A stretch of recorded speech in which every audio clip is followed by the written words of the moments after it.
Raise your right hand. Do you swear or affirm the testimony that you will give today in the matter of the state of Georgia versus Jose Ibarra will be the truth, the whole truth, and nothing but the truth, so help you God? Yes, I do.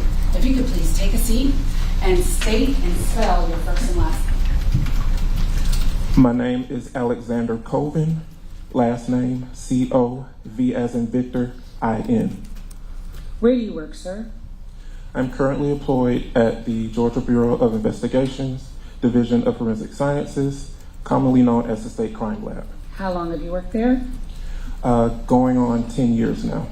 What are your duties and responsibilities? I am a microanalyst or scientist in the trace evidence section, and I perform casework in the areas of gunshot primer residue, or GSR, paints and polymers, fractured materials or physical fit, as well as some general unknowns and pepper spray and bleach cases. Are you a microanalyst? Yes, I am. What is a microanalyst? A microanalyst is a scientist that is in the trace evidence section, performing casework in those areas I mentioned earlier, including hair and fiber examinations as well, typically using microscopes or analytical techniques that take a look at different components of evidence that are microscopic to the naked eye. Could you tell the court a little bit about your training and your education that qualifies you for your job?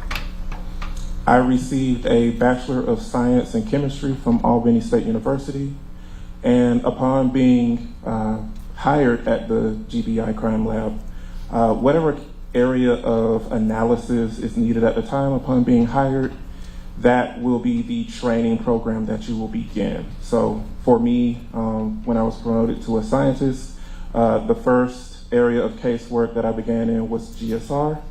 And then once you start casework in that area, finishing the training, you will move on to different areas of analysis and complete those training programs as well. Have you completed a training program on plastics and polymer? Yes, I have. What is that in general terms?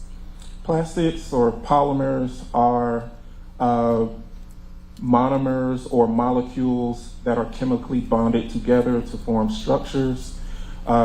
These are the basis for any natural or man-made substances or materials, to include plastics and rubbers, things of that nature.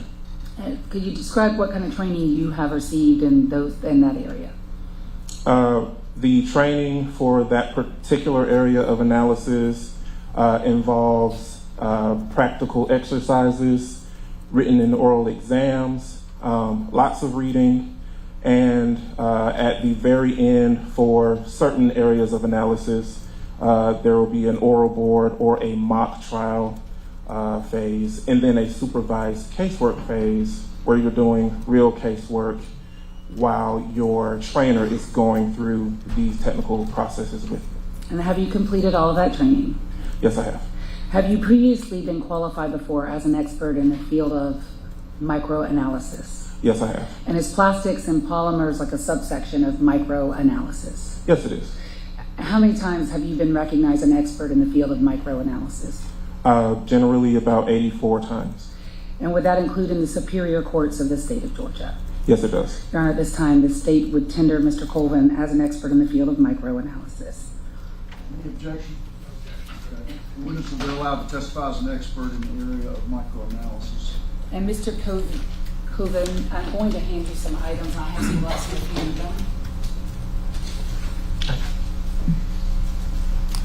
I'm going to hand you 2 items. Oh, you have your own both.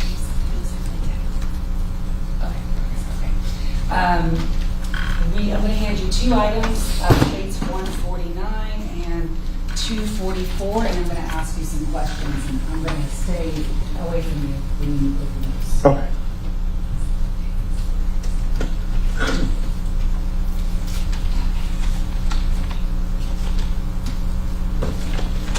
Okay. Do you recognize both of those items? Yes, I do. I want to start with the first one I handed you. Was that 149? You see my state exhibit sticker? Yes. Okay, let's start first with that. So my state exhibit sticker 149, do you recognize your unique GBI case number associated with Laken Riley on it? Yes, I do. And do you see your initials on that as well? Yes, I do see my initials and date when I began my examination, as well as my initials on the seal when I completed the examination. What is your unique item number for State's Exhibit 149, the 3 black gloves that I just handed you? That is item number 2. And were they sublabeled 2A, 2B, and 2C? Yes, they were. And the next item that I handed you is State's Exhibit what? State's Exhibit 244. Do you recognize State's 244? Yes, I do.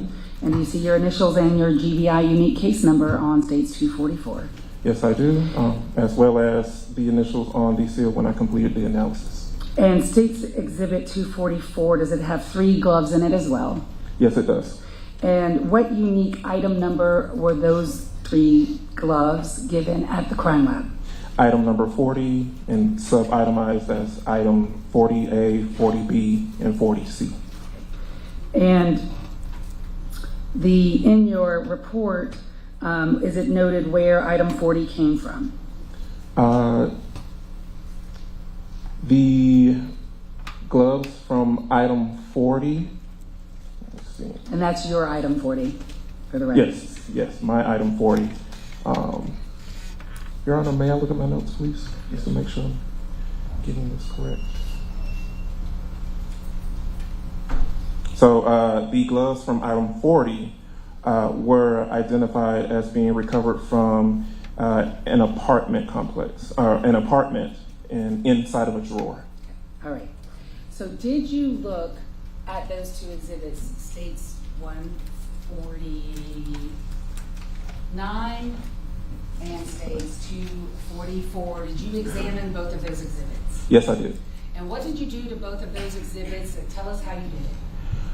So I did a comparison between the 3 gloves that were identified as found in bushes to the 3 gloves that were identified as being found in an apartment drawer.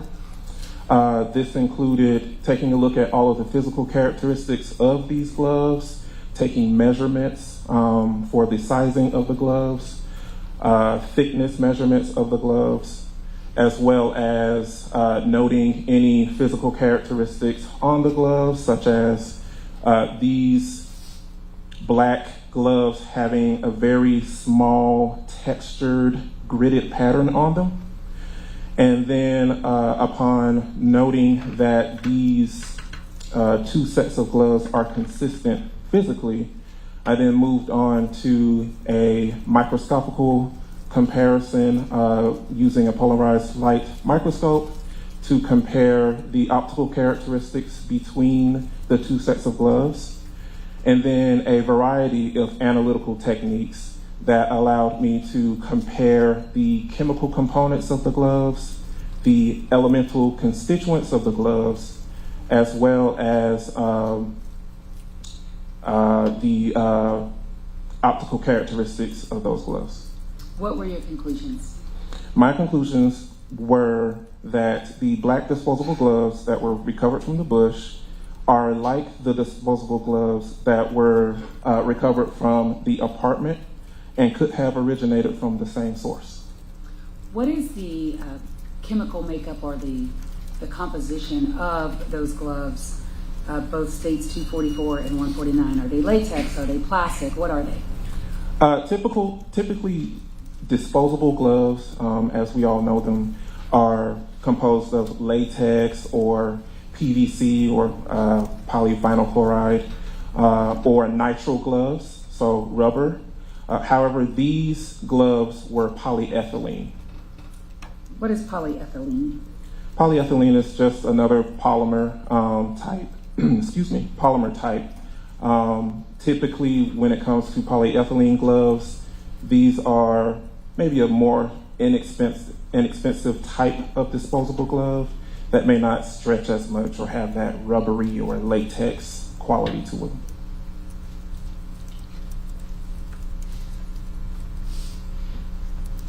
And when you say may not stretch as much, what do you mean by that? They're not plasticized, so not latex or rubber. So if these gloves were to be strained or pulled or stretched in any way, they may tear more easily. And it's safe to say that you were not the first person at your lab to look at these gloves or examine these gloves or process them. Would that be safe to say? That is correct.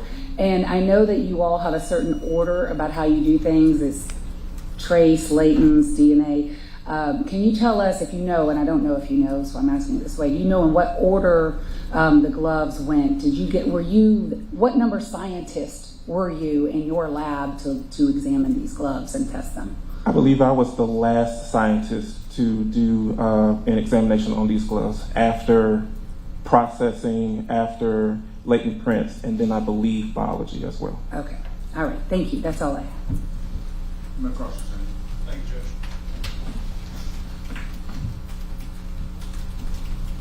Judge. Is it Mr. Coven? Is it Agent Coven? What's the? Mr. Coven's fine. Okay. Yeah. Good morning. Good morning. I just want to make sure that I'm understanding kind of what your job is correctly. Your job is more to examine the composition of the gloves rather than the condition of the gloves. Is that a fair kind of assessment?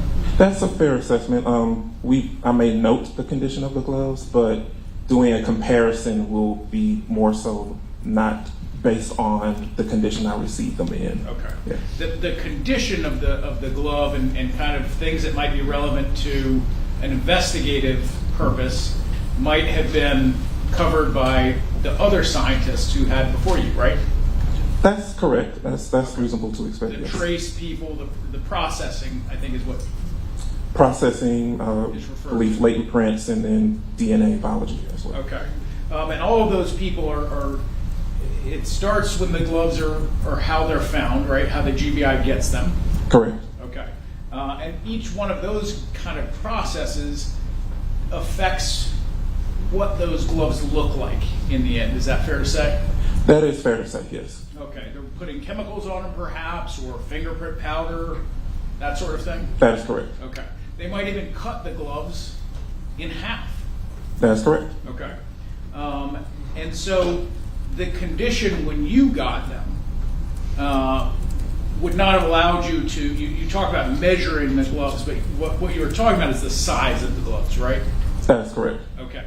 Not necessarily holes that were in the gloves, or you don't know how those gloves came in the GBI, in other words. I did not lay eyes on these gloves as they were when they were received by the GBI.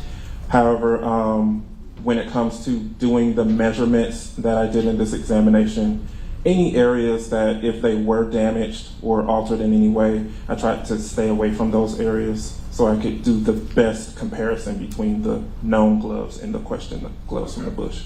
And when you're making notes in your report, you said you might make note of holes or anything like that. Did you mention any of those in your report?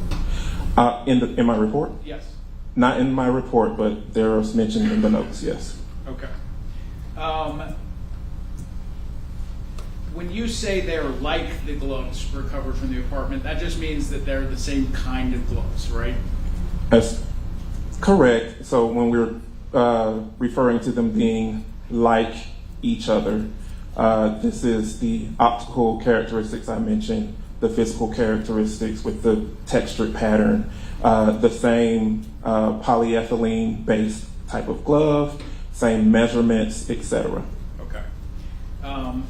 And that they could have come from the same source. That's correct. Okay. What source is that? That is not something that I could speculate to. The known gloves were identified to us as being found in a drawer inside of an apartment. So these question gloves found in a bush could have come from that source as well, but they could have come from some other source of gloves that were manufactured the exact same way. Okay. That's all the question I have. We correct? No, sir. Need to be excused? Yes, sir. Excused. All right, thank you. Let me call your next witness. Judge, I think this is